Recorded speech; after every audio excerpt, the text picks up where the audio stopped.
Baby. किसी को पता तो नहीं चला तुम मुझसे मिलने आ रहे हो?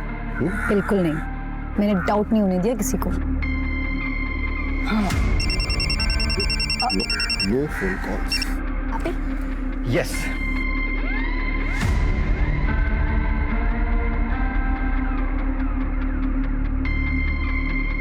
वैसे एक बात तो है, वैसे चोरी चोरी प्यार करने का ना मजा ही कुछ और है।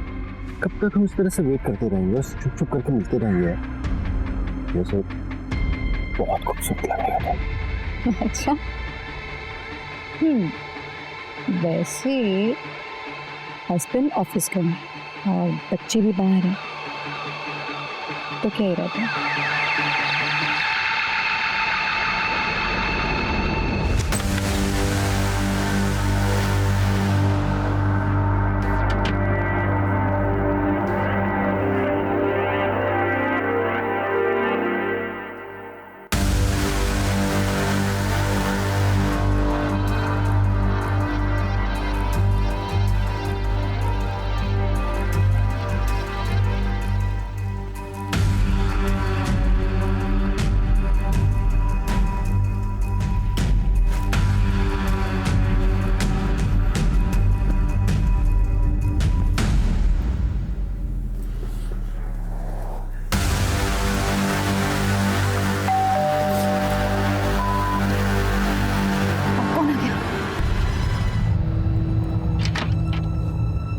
मैम आप यहाँ, और संजू क्या हुआ?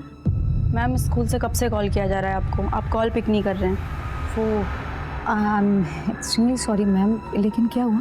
आपके संजू को बहुत तेज फीवर आया है और स्कूल के डॉक्टर छुट्टी पर हैं। हमने सोचा अगर आप इसे अपने फैमिली डॉक्टर को दिखाएंगे तो ज़्यादा बेहतर होगा। ठीक है ma'am, thank you so much. Okay, take care. Sanju क्या हुआ? सुबह तक तो ठीक था, फिर अचानक से क्या हुआ? पापा। क्या हुआ बेटा, वॉमिटिंग हुई क्या? इसे डॉक्टर के पास लेकर चलते हैं। मैं बस चेंज करके आता हूँ। हाँ जी।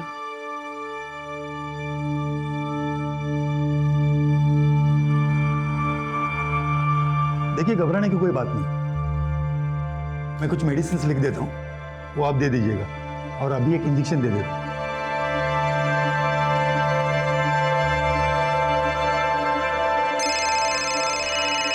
विजय का फोन आ रहा है। ठीक है, आप देखिए। हाँ विजय। नहीं नहीं नहीं, मैं ऑफिस नहीं आ पाऊंगा आज, संजू की तबीयत खराब है। चल बाय। क्या हुआ? अर्जेंट है तो चले जाइए ना। संजू की तबीयत खराब है, कैसे जा सकता हूँ मैं? तो वो यहाँ पर कौन सा अकेला है, मैं हूँ ना उसके पास। और वैसे भी मेरे रहते हुए ना आपको घर गृहस्थी की चिंता करने की कोई जरूरत नहीं है। आई एम सो प्राउड कि मुझे तुम जैसी वाइफ नहीं, गर्लफ्रेंड मिली।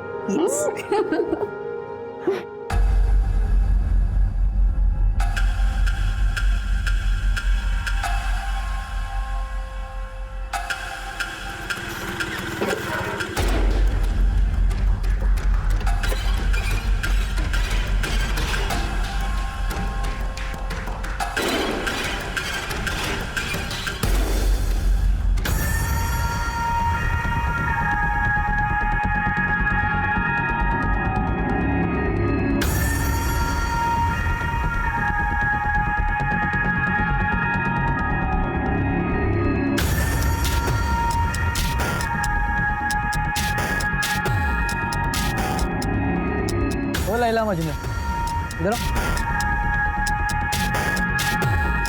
ये देखो इधर।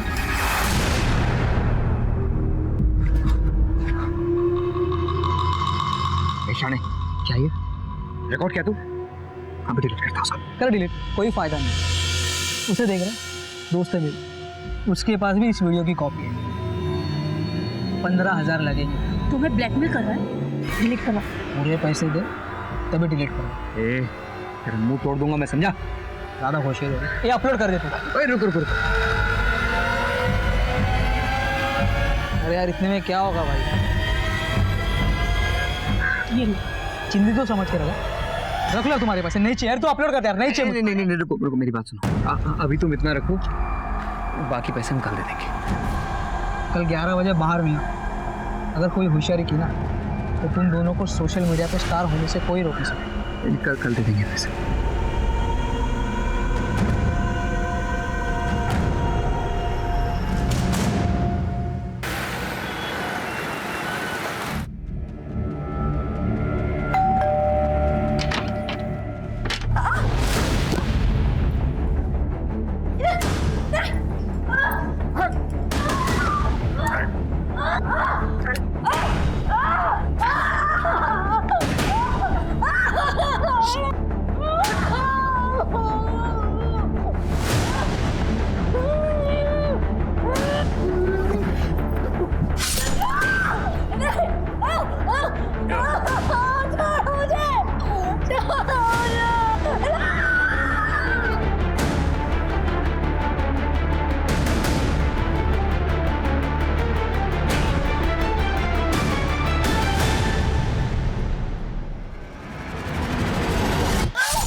सर मैं सुबह सुबह काम के वास्ते आई, देखा तो दरवाजा खुला था, अंदर आई तो ये सब।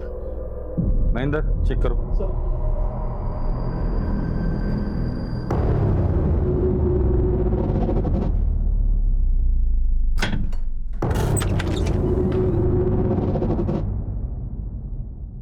सांसें चल रही है सर। जल्दी।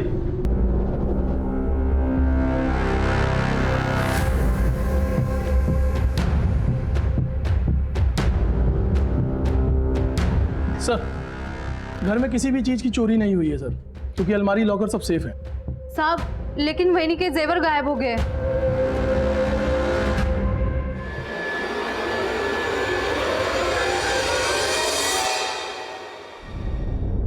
सर किचन में फ्रिज के अंदर और बाहर ब्लड स्टेंस मिले हैं।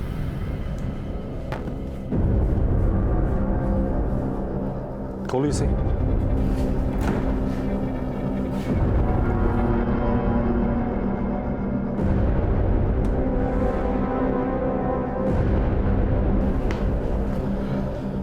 इनके अलावा घर में और कौन कौन रहता है? शैली मैडम।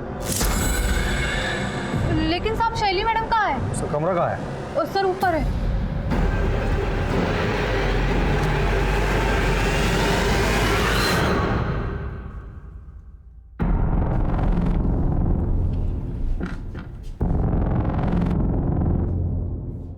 यही शैली है? जी हाँ साहिब। चेक करो रूम। सर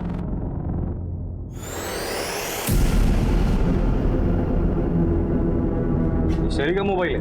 हाँ मैडम कोई लॉक है। ताज्जुब की बात है, आजकल के बच्चे खाना खाना भूल जाते हैं लेकिन मोबाइल साथ में लेकर जाना नहीं भूलते। इसका मतलब शैली अपनी मर्जी से यहाँ से गई है या कोई जबरदस्ती उठाकर लेकर गया है। फोन को साइबर टीम में भेज दो।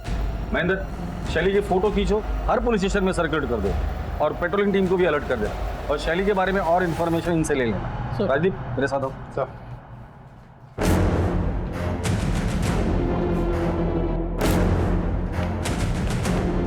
अभिषेक आस पड़ोस में इस फैमिली के बारे में पूछताछ करो। सर बड़ा अजीब केस देखा ये। कातिल ने खून करने के बाद खूनी हाथ से शराब पी, फ्रिज खोला, खाना लिया, खाना खाया और चुपचाप चला गया। ये जरूर साइको किलर होगा जो खून करने के बाद अपने किए का जश्न मना कर गया है। काम करो, यहाँ जितने भी ब्लड सैंपल्स हैं सब जमा करो और लैब में भेज दो। इनके अलावा अगर कोई और ब्लड मिलता है तो वो कातिल का ब्लड होगा। सर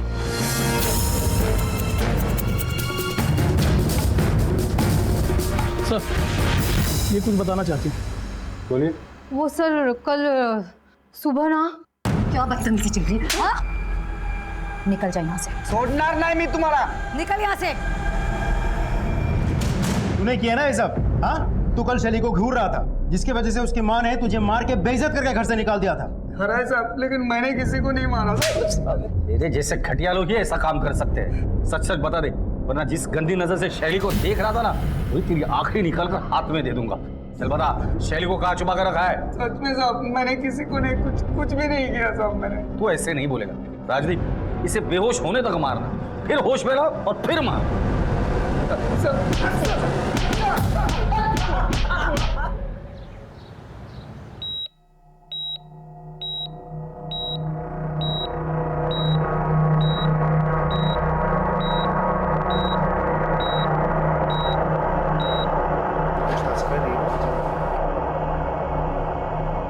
जी डॉक्टर साहब, पेशेंट की हालत कैसी है? सर, पेशेंट की हालत बहुत ही क्रिटिकल है, but we are trying our best.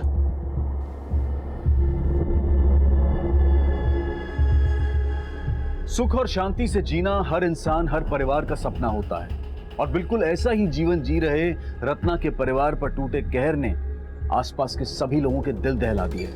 Ratna, अमर और शैली की लाइफ की परतें खुलने लगी और आम जनता के साथ साथ पुलिस भी हैरान हो गई। सर, रत्ना के घर पे जो मोबाइल्स मिले थे वो अनलॉक हो गए। शैली के मोबाइल पे किसी रवि और जिग्नेश के मैसेजेस आए हैं। मैसेज में ऐसा लिखा है कि अपनी माँ को कहो किसी के सामने मुंह ना खोले, वरना। बात करो दोनों से। सर, दोनों के मोबाइल कंटिन्यूसली स्विच ऑफ है। कॉल रिकॉर्ड्स निकालने के लिए कह दिया है। एक और बात सर, कल रात रत्ना बार बार शैली को फ़ोन कर रही थी। लगता है कोई टेंशन चल रहा था। शैली ने फ़ोन नहीं उठाई तो रत्ना ने शैली की फ्रेंड कविता को फ़ोन किया। कविता? सर, शैली अपने माँ से कल झूठ बोलकर हमारे सीनियर से मिलने गई थी। अच्छा मॉम, मैं कविता के यहाँ जा रही हूँ, मुझे असाइनमेंट कंप्लीट करना है, मैं रात को आ जाऊँ। तब उसने घर पर झूठ कहा था कि वो मेरे घर पढ़ाई के लिए आ रही है, पर जब रात को उसका मोबाइल नहीं लग रहा था तब रत्ना आंटी ने मुझे कॉल किया। फिर मुझे उन्हें सब सच बताना पड़ा कि शैली जिग्नेश और रवि के साथ पार्टी कर रही है। फिर मुझे रत्ना आंटी को जिग्नेश के रूम पे लेके जाना पड़ा।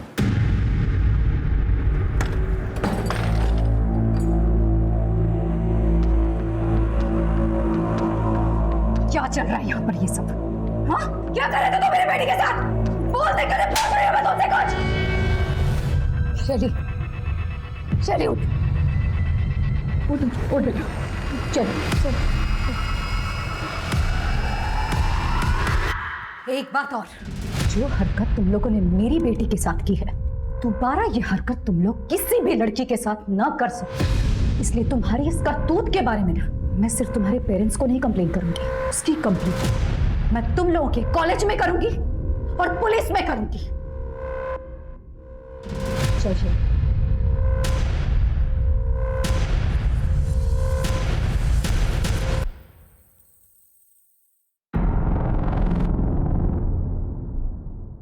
सर, मैं कल रात यहीं पे रत्ना आंटी को लेके आई थी।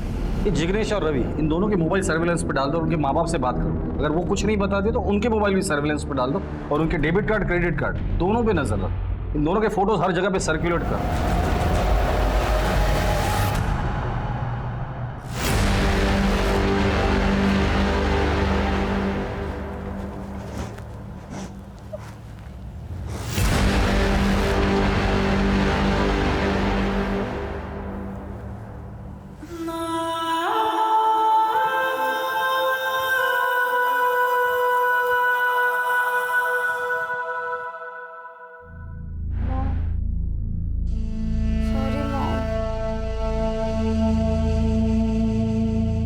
जब तक तेरी आई जिंदा है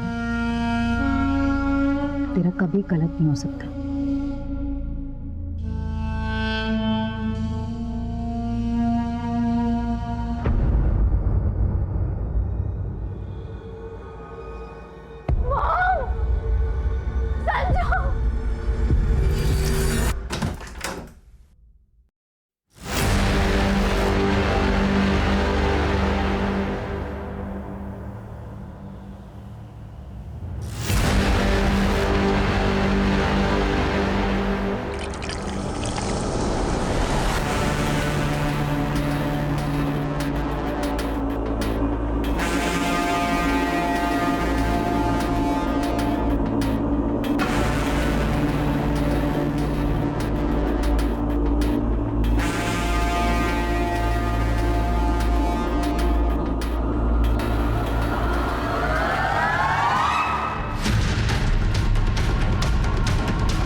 सर, ये विजय है, अमर के बिजनेस पार्टनर।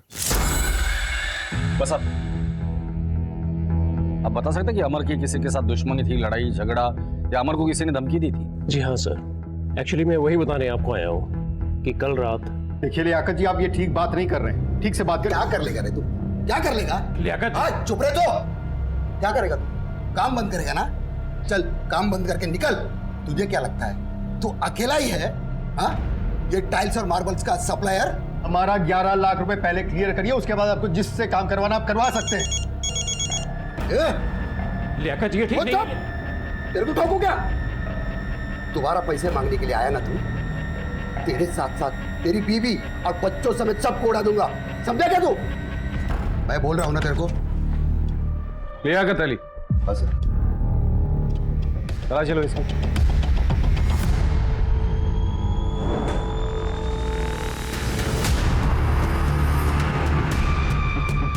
लाइसेंस है साहब, हमारे धंधे में इसकी जरूरत पड़ती है। खामोखाम आप लोग मुझे इस केस में घसीट रहे हो। सैलाब में भेजो। जिस दिन मेरे हाथ में सबूत लग जाएंगे ना, तेरी शराफत की धज्जियां उड़ा दूंगा। लियाकत अली, हमारे परमिशन के बगैर शहर छोड़कर जाने के बारे में सोचना भी मत।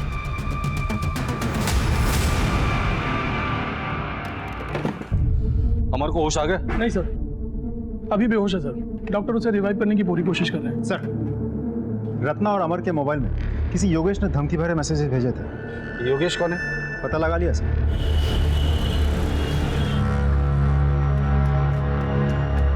योगेश आपका बेटा है? नहीं साहब, हमारा बेटा नहीं। ये पिछले जन्म में हमने बहुत बड़ा कुछ पाप किया होगा, तो उसका बदला लेने के लिए इस जन्म में हमारे घर में पैदा हुआ। ओ बाबा, ओ बाबा, ओ कंजूस बुड्ढे, पैसे चाहिए मेरे को, पैसे दे। पैसे दे चल। काय झाला पोरे? तू खाना परोस चल। अरे कितनी बार तेरे को बोला, हाँ काही तेरी नौकरी कर, काम धंदा कर, ये धंदे छोड़ दे। फालतू शिकवायचं नाही मला, कच जायचं नाही माझ्या। ए बाबा, तेरे सामने हाथ जोड़ता हूँ, जा तू जा, निकल जाए यहाँ से। क्यों गई ना? बाप मरने के बाद बेटे के नाम पे घर होता है, और कैसे होता है ना मेरे को अच्छी तरह से आता है। बताओ क्या? बताओ। योगेश की वजह से हम बदनाम हो चुके हैं। हमें शक है कि योगेश ने रत्ना नाम की औरत का रेप किया, मर्डर किया, उसके बेटे को मारा और उनकी जवान लड़कियों को अगवा किया। योगेश इस वक्त कहाँ है? मालूम नहीं सर, मेरे बीच में एक बार उसका कोई रात को दोस्त आया था, रात भर उन्होंने दारू पी, सुबह उठ के चले गए। दोस्त के साथ वो गया था, आप जानते हैं उसे? क्या उसकी शक्ल याद है? नहीं सर, माझ्या डोळ्यात मोती बिंदू है, स्पष्ट दिसत नहीं। योगेश के बारे में अगर कुछ पता चलता है तो सबसे पहले आप हमें इन्फॉर्म करेंगे।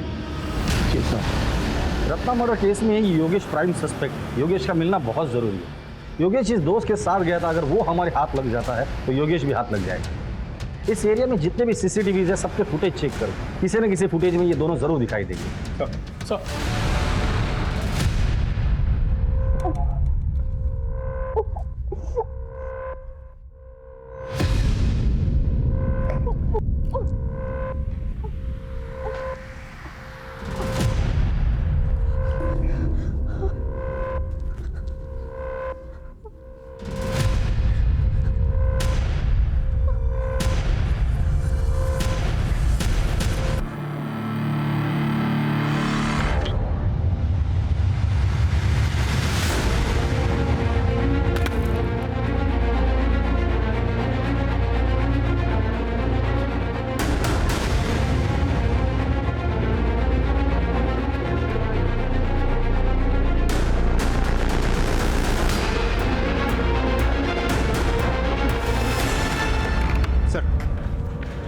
योगेश का कॉल रिकॉर्ड आ गया। 3 महीने पहले तक उसका मोबाइल बिल्कुल एक्टिव था, फिर अचानक बंद हो गया। फिर 4 दिन बाद 2 मिनट के लिए फ़ोन ऑन होता है, अमर को मैसेजेस भेजे जाते हैं, फिर स्विच ऑफ हो जाते हैं। फिर 8 दिन बाद फिर से 2-3 मिनट के लिए फ़ोन ऑन होता है, इस बार रत्ना को धमकी भरे मैसेजेस भेजे जाते हैं, फिर फ़ोन ऑफ हो जाता है। सर, ये सिलसिला पिछले 3 महीने से चल रहा है। सर, योगेश के घर के सामने जो बैंक है उसका सीसीटीवी फुटेज आ गया सर। चेक करो।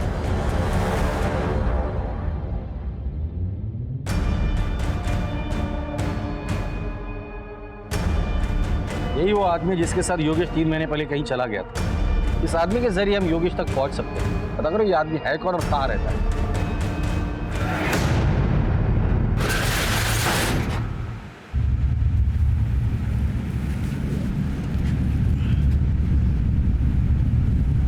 भाई इसमें कुछ गड़बड़ लग रहा है। क्या गड़बड़ है? खून देख रहा है इसमें, बदबू भी बहुत आ रहा है। पुलिस है, देख क्या है।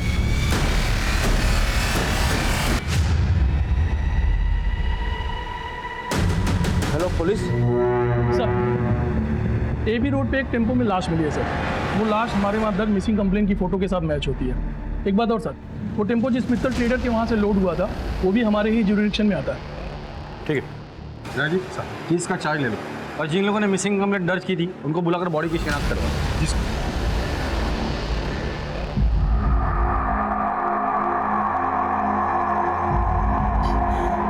समीर, समीर, देवा क्या किया मेरे कुत्ते के साथ?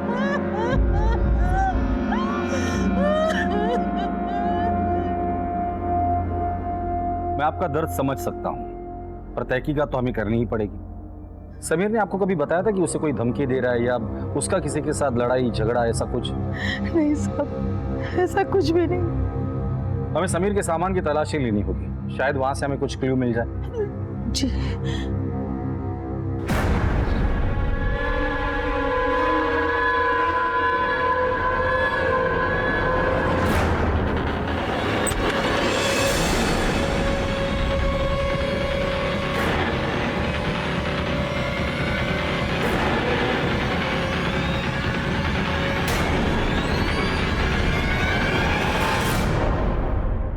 ये हार्ड डिस्क और लैपटॉप समीर का है, जिसमें बहुत सारे आपत्तिजनक वीडियोस हैं। ये समीर के पास कहाँ से है? मला माहित नहीं साहब। समीर के दोस्त कौन है? कौन से कॉलेज में पढ़ते हैं? ये पास ही के जोशी कॉलेज में। जोशी कॉलेज? सर उसी कॉलेज में तो शैली भी पढ़ती थी।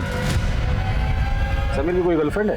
ते पण माहित नहीं, पर सीमा के साथ दोस्ती थी उसकी, वो उसके साथ ही घूमता था। ये सीमा रहती कहाँ है? आइए सर, ये सीमा का रूम है सर। तलाशी लो। सर सीमा यहाँ कितने सालों से रेंट पे रह रही है? सर 2 साल से रह रही है। उसका परमानेंट एड्रेस है? जी सर है।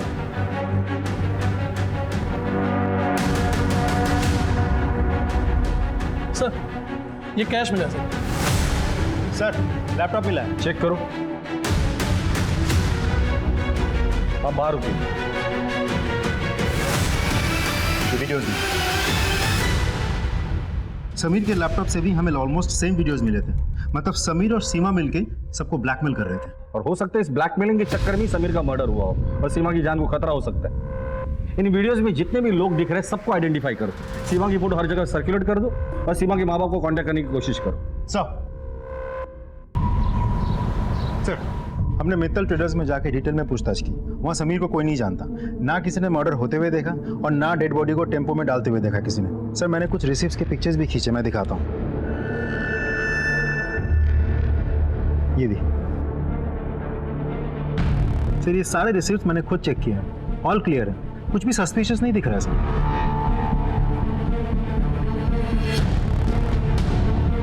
समीर और सीमा के पास जो वीडियोस मिले थे उसमें से लास्ट वाला वीडियो प्ले करो। पॉज करो। ये आदमी कौन है? हाँ हाँ, माल पहुंचने वाला होगा, देखिए। अच्छा भी फोन करता हूँ थोड़ी देर में आपको। जी, ये जो लड़का पीछे खड़ा है ये कौन है? अरे ये तो मेरा छोटा बेटा सूरज है। सूरज? जी। समीर को क्यों मारा? और सीमा कहाँ है? सर मैंने समीर को नहीं मारा सर, और मुझे नहीं पता कि सीमा किधर है। समीर के लैपटॉप में तुम्हारे एक एमएमएस मिला है। वो औरत कौन है? कौन है? सर वो मेरी दोस्त है, कंचन। कंचन की सीमा कहाँ है? सर मुझे नहीं मालूम है। सूरज, तुम्हारे पिताजी के दुकान में लोड हुए टेम्पो में समीर की लाश मिली है। समीर को क्यों मारा, कहाँ मारा और कैसे मारा? सर हम सच कह रहे हैं, हमने समीर को नहीं मारा सर। हमने तो उसे पूरे पैसे भी दे दिए थे वीडियो डिलीट करने के। ठीक है।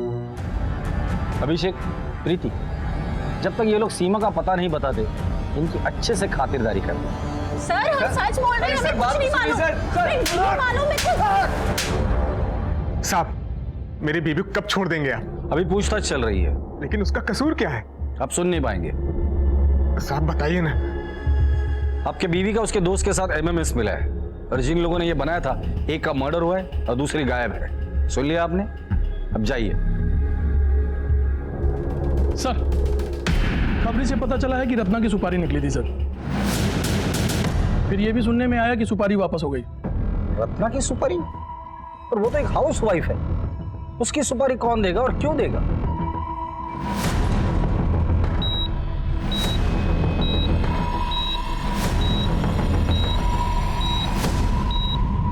रत्ना,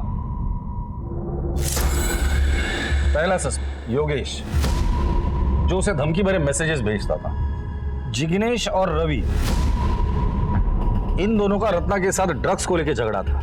तीसरा लियाकत, लियाकत ने रत्ना और अमर को जान से मारने की धमकी दी थी। दोबारा पैसे मांगने के लिए आया ना तू, तेरे साथ साथ तेरी बीवी और बच्चों समेत सबको उड़ा दूंगा। चौथा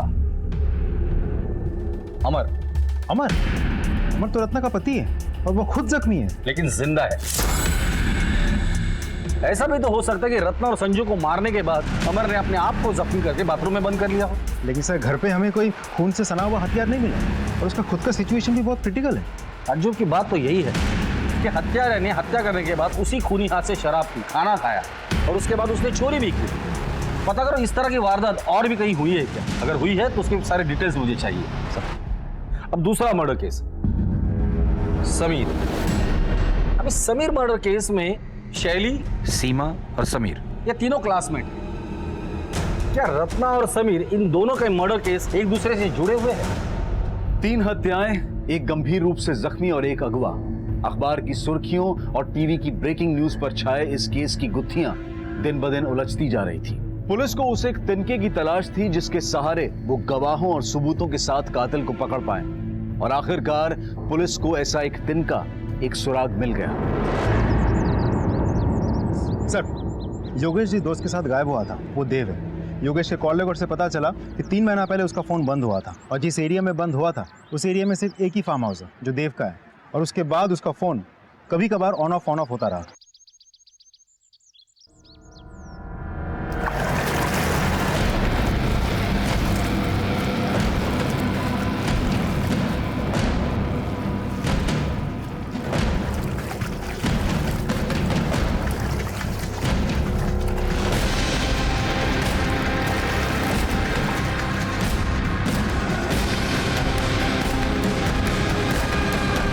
क्या आप योगेश को जानते हैं? जी, कॉलेज में हम लोग क्लासमेट थे। 3 महीने पहले योगेश आपके साथ उसके घर से निकला था, फिर इसी एरिया में आकर उसका फ़ोन हमेशा के लिए स्विच ऑफ हो गया था, फिर रेयरली ऑन हुआ। ऐसा क्यों? हाँ, याद आया। हुआ यूँ था सर कि वो ऐसे ही तफरी करने आया था। उसकी मोबाइल की बैटरी ख़त्म हो गई थी। अब मेरा और उसका मोबाइल सेम तो था नहीं कि वो मेरा चार्जर, बाद वो उसी दिन वहाँ से चला गया। वैसे भी योगेश को मोबाइल की इतनी परवाह नहीं थी। बड़ा अजीब बंदा है। उसके बाद उसने मुझे कोई कॉन्टैक्ट नहीं किया। एक आध बार मैंने ही उसका नंबर डायल किया था और मोबाइल स्विच ऑफ था। योगेश के फादर का कहना है कि वो मवाली या टपोरी टाइप का था। वैसे उसका अमर के साथ किस बात का झगड़ा था? ये बहुत पुरानी कहानी है सर। एक्चुअली कॉलेज में योगेश को रत्ना से प्यार हो गया, पर योगेश की गुंडागर्दी, मारपीट के चलते रत्ना उसे कैसे चाहती। रत्ना को अमर अच्छा लगा और उससे प्यार हो गया और बाद में शादी कर ली। यही बात योगेश को बहुत बुरी लगी, तभी से वो जिल्टेड लवर बन गया। सोचा नहीं था कि कॉलेज की दुश्मनी अभी तक चलेगी और रत्ना का वो मर्डर कर देगा और अमर पर भी जानलेवा हमला करेगा। योगेश अगर आपको कांटेक्ट करता है या उसके बारे में आपको कुछ भी पता चलता है तो सबसे पहले आप हमें इन्फॉर्म करें। जी सर, थैंक यू। हेलो, हाँ, ओके सर। जिग्नेश के पिताजी ने इगतपुर के एक लॉज में 40,000 रुपये ट्रांसफर किए हैं। प्रशांत, गाड़ी घुमाओ।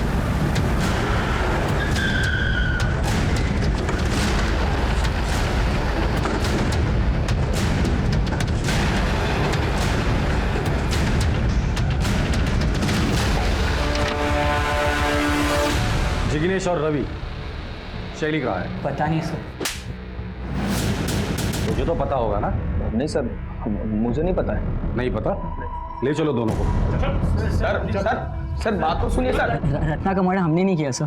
सर मैं खरे सांगतो मर्डर का न्यूज़ सुनकर हम दोनों वहाँ से भाग गए थे।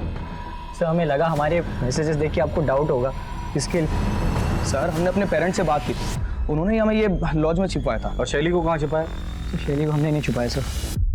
राजदीप सर, ये लोग तो मुझे कुछ बता ही नहीं रहे, शायद तुम्हें कुछ बता दे। सर अपने तरीके से इन्हें पूछ लेना। सर हमारी दोस्तों का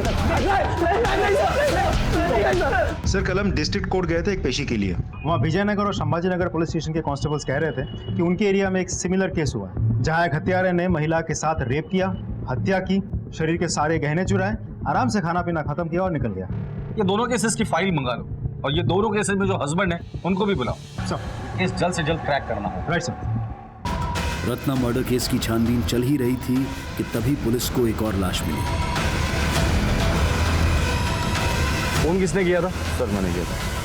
राजीव अंदर जाके देखो कुछ मिलता है क्या? सर किसकी बॉडी है ये? सर मुझे नहीं पता था, 15 दिन पहले ही मुझे कोर्ट से इसका कब्जा मिला है। सर योगेश जोशी का ड्राइविंग लाइसेंस है। रत्ना मर्डर केस में हमें इसी की तलाश थी। हम इसे प्राइम सस्पेक्ट समझ रहे थे, ये तो खुद विक्टिम निकला। तो फिर रत्ना को किसने मारा और इसको किसने मारा? बॉडी को पोस्टमार्टम के लिए भेज दो और इस बॉडी के डीएनए इसके फैमिली के साथ मैच करके देखो। सर इससे पहले इस जमीन का मालिक कौन था? देव देसाई।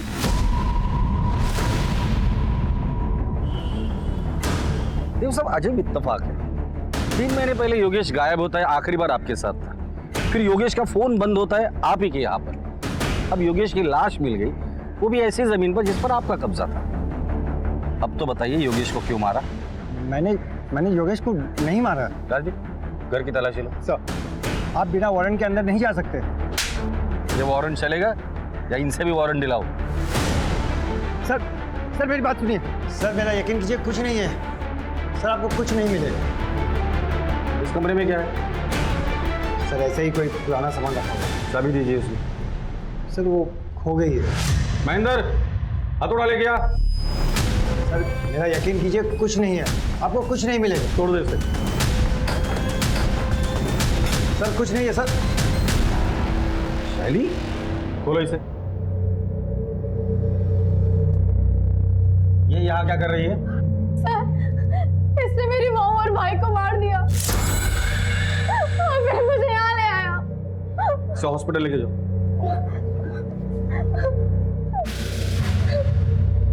सर उसे गलतफहमी हुई है, मैंने रत्ना और संजू को नहीं मारा। ये रात तो अमर के घर पे क्या करने गया था? सर इन सब के पीछे अमर का ही हाथ है। अमर ने ही मुझे रत्ना को मारने के लिए कहा था। उस रात जब मैं उसके घर पहुंचा तो पहले से ही किसी ने रत्ना को मार डाला था और साथ में संजू को भी।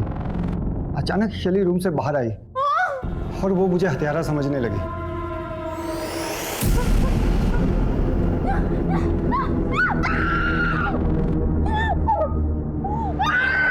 मैं शैली को मार नहीं सकता था क्योंकि वो मेरे दोस्त अमर की बेटी है। फिर मैंने सोचा कि जब पुलिस असली हत्यारे को पकड़ेगी या अमर को होश में आने के बाद ये बताएगा कि असली कातिल मैं नहीं कोई और है, तब मैं शैली को छोड़ दूंगा। और अगर अमर को होश नहीं आता और असली कातिल पकड़ा नहीं जाता तो शैली के साथ क्या करता? जिंदगी भर यही रखता उसे? सर सब कुछ इतनी जल्दी हुआ कि इतनी दूर की बात मैं सोच ही नहीं पाया। ये अमर रत्ना को क्यों मारना चाहता था? सर सारा का सारा बिजनेस रत्ना के नाम पर था जो काफ़ी नुकसान में चल रहा था। और योगेश उसे क्यों मारा तुमने? सर इसके पीछे भी अमर की साजिश है। सर 1 साल से प्लानिंग चल रही थी। योगेश कॉलेज के टाइम से जिल्टेड लवर था। प्लान ये था कि सबसे पहले योगेश को मार डालेंगे, फिर उसके मोबाइल से अमर और रत्ना के मोबाइल पे धमकी भरे मैसेजेस करेंगे, उसके बाद रत्ना को मारकर सारा ब्लेम योगेश पे डालेंगे। फिर मैंने योगेश को मारकर उसकी लाश को अपनी ज़मीन में गाड़ दिया ताकि कोई सुराग न मिले। लेकिन मैंने रत्ना और संजू को नहीं मारा। ले चलो इसे। सर मेरी बात सुनिए। आइए। सर संभाजी नगर और विजयनगर दोनों केसेस के हस्बैंड। बस अब ये फोटोज ध्यान से देखिए। अब इनमें से किसी को जानते हैं?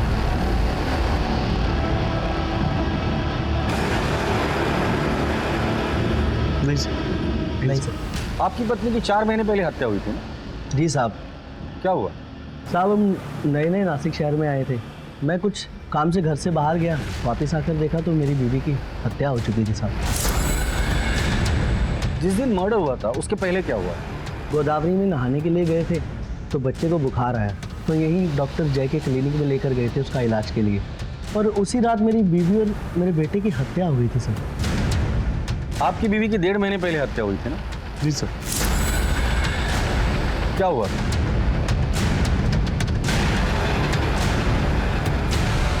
आप अपने बेटे का इलाज कराने डॉक्टर जय के क्लिनिक गए? जी साहब। और आप भी डॉक्टर जय के क्लिनिक गए थे? Yes sir. तीनों केसेस में मोडस ऑपरेंडी बिल्कुल सेम है।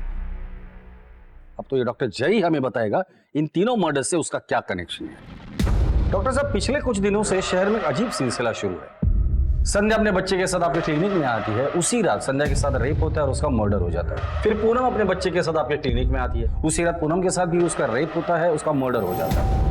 फिर रत्ना आपके क्लिनिक में आती है और उसी रात रत्ना का भी रेप होता है और उसका मर्डर हो जाता है। तीनों केसेस में मोडस ऑपरेंडी सेम है। कातिल पहले रेप करता है, फिर मर्डर, फिर उसी घर में शराब पीता है, खाना खाता है और चला जाता है। और हमने सुना है आपको भी खाने पीने का बहुत शौक है। देखिए साहब, मैं एक डॉक्टर हूँ, कोई कातिल नहीं। लोगों को बचाना मेरा काम है, उनको मारना नहीं। रत्ना का मर्डर जिस दिन हुआ था उस रात आप कहाँ थे? सर मैं कॉन्फ्रेंस में था। आपके क्लिनिक में और कौन कौन काम करता है? एक कंपाउंडर और एक नर्स। ठीक है, जरूरत पड़ेगी तो दोबारा आएंगे। इन्वेस्टिगेशन में हर दिन एक नया मोड़ आ रहा था। जांच का दायरा बढ़ता जा रहा था। संदिग्ध बहुत सारे थे, लेकिन पुख्ता सबूतों के साथ हत्यारा नहीं मिल रहा था। और फिर पुलिस ने ऐसा पासा फेंका कि हत्यारा जाल में फंस गया।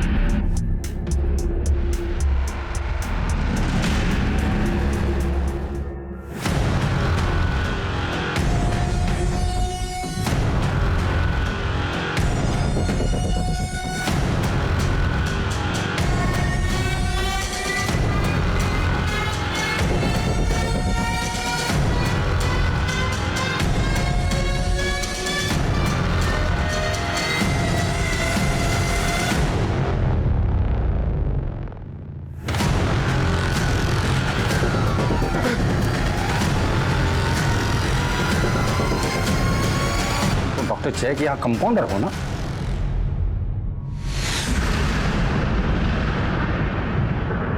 साहब, मैं बहुत सीधा साधा आदमी हूं। मैं सीधी सादी जिंदगी चाहता था। मैं जब काम करके घर जाता था तो चाहता था कि मेरी बीबी मुझसे 2 मीठे बोल बोले, प्यार मोहब्बत से बात करे। मेरी गलत लड़की से शादी हो गई थी, सब जीना हराम हो गया था। वो चाहती थी कि उसका पति दिन रात मेहनत करके उसके हाथ में पैसे दे। तुम्हारी तनख्वाही कितनी है जो तुम मुझे दोगे, उसमें से भी काट कर? पिछले महीने भी तो दिया था तुमको, बचे हो। हाँ तो पिछले महीने क्या कितना दे दिया था? अरे मेरी तो किस्मत ही फूटी है जो तुमसे शादी हुई मेरी। हाँ तो कमाते हो अच्छा, न शक्ल अच्छी है, नहीं रहना है मुझे तुम्हारे साथ। उसको मेरा चेहरा, मेरा शरीर, मेरा घर, मेरा कपड़ा, मेरा विचार कुछ भी नहीं पसंद आता था। क्लिनिक में जब भी मैं किसी औरत को देखता कि वो अपने पति को प्यार से उसका ख्याल रख रही है तो मुझे जलन होने लगती थी। मैं उसको पाने के लिए बेचैन हो जाता। इसलिए केस पेपर से उसका एड्रेस लेके मैं उसके घर पहुंच जाता था। सोनिया और पूनम से मैंने खूब मजा लिया, लेकिन रत्ना के केस में मुझसे गड़बड़ी हो गई।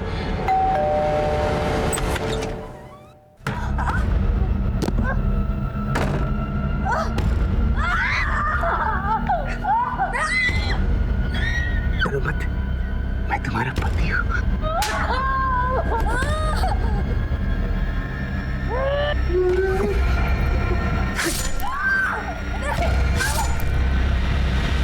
कुछ देर के लिए मुझे ऐसा लगता कि वो मेरा ही घर है, वो मेरी पत्नी, और मार देता था क्योंकि और किसी और की नहीं हो सकती। खाता पीता खूब एंजॉय करता। खा पी के जब मैं घर से बाहर जाने लगा तभी उसका पति आ गया। तुम रत्ना, संजू, रत्ना, संजू,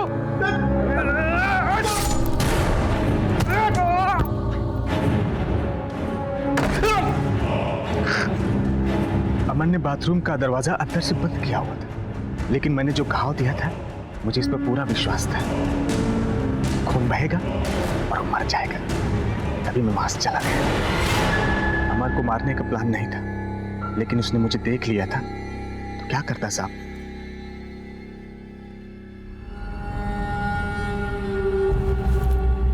पेंडेंट तो हमने सीमा के गले में देखा था, हमने उसके फोटो में देखा था। जी सर। एक मिनट, समीर और सीमा तुम्हारी बीवी को ब्लैकमेल कर रहे थे। समीर का मर्डर हो गया और सीमा गायब है। इन सब के पीछे तू ही तो नहीं है? बोल। साहब, मेरी बीवी कंचन और उसका यार सूरज दोनों को फोन पे बात करते हुए सुना कि सीमा और समीर उसका वीडियो बना के उसको पैसे के लिए ब्लैकमेल कर रहे हैं। मैंने सोचा अगर समीर को मार के सीमा को मैं अगवा कर लेता हूं तो ब्लेम कंचन पे जाएगा और मेरा बदला पूरा हो जाएगा। तो मैंने समीर को मार दिया और सीमा को कमरे में बंद करके रखा।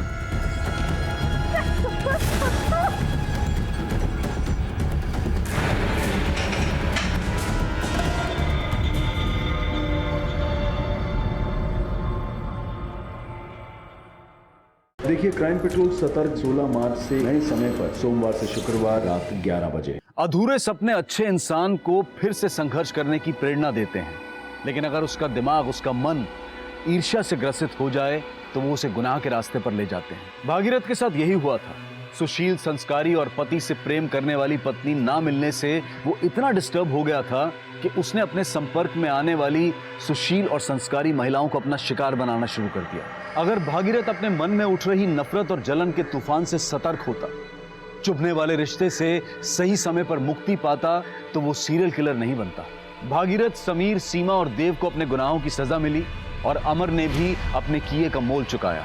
अब मैं अनूप सोनी आपसे विदा लेता हूं। फिर मुलाकात होगी क्राइम पेट्रोल सतर्क के ब्लैक हेडलाइंस अध्याय में एक और नए केस के साथ। और याद रखें, क्राइम और आपके बीच में सिर्फ इतना फर्क है कि आप कितने सतर्क हैं। सतर्क रहें, सुरक्षित रहें।